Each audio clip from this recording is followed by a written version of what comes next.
বৰ্তমান আমি কাম কৰি আছোঁ ডিগবৈ এম বজাৰৰ ওচৰতে।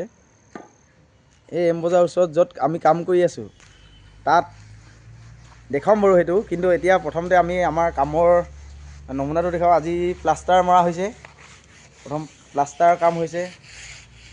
প্লাষ্টাৰৰ পৰা আৰম্ভ কৰি খুব সুন্দৰ এটি পুৰণা আৰ্হিৰ ঘৰ, চাহেব বাংলো টাইপৰ ঘৰ, একদম ধুনীয়াকৈ মানে সজাই থৈ দিছে আৰু বাংলো।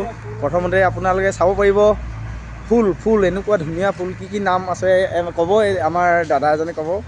দাদা মানে আমি লগৰে হয়। নামকেইটা কৈ যাওকচোন, একদম এক নম্বৰ পৰা কি প্ৰজাতি আছে বা কেনেকুৱা ধৰণৰ একদম সুন্দৰকৈ ৰাখিছে ঘৰখন, কৈ যাওক। ধুনীয়া আছে এইটো নাৰ্জী ফুল আৰু মানে নতুন প্ৰজাতিৰ নাৰ্জী ফুল। নতুন প্ৰজাতিৰ অঁ, প্ৰথম আহিছে। মানে আমি যোনটো আমি লোকেল হিচাপে পাওঁ সেইটো নাৰ্জী নহয়, এইটো নতুন মাৰ্কেটত আহিছে, গুটি অনা যে। অঁ, ধুনীয়াকৈ আনি ধুনীয়া ফুলিছে এতিয়া। অঁ, এইটো হৈছে আপোনাৰ গেন্দা বুলি কৈছিলে। আচ্ছা, জাতি অঁ, ক্ৰছ বনাই হৈছে, ক্ৰছ। এইটো হেৰি অঁ, আচ্ছা, বঢ়িয়া হৈছে। নামখিনি ক'বলৈ পাহৰি থাকিলোঁ।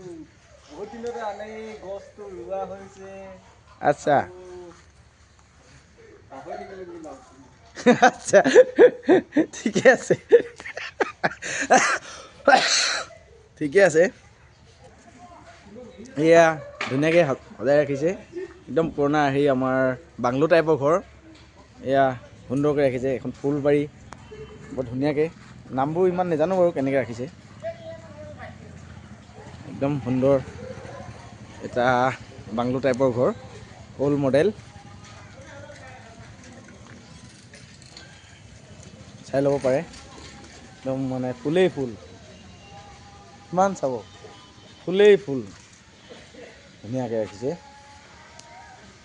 তাতে আমাৰ কাম চলি আছে, মন যায় গ্ৰুপৰ। যদি আপোনালোকে এনেকুৱা ধৰণৰ কাম থাকিলে ক'ব পাৰিব, যোগাযোগ নাম্বাৰটো আমি দি দিম। সুন্দৰকৈ ৰাখিছে, অঁ, চাব পাৰে, সুন্দৰ।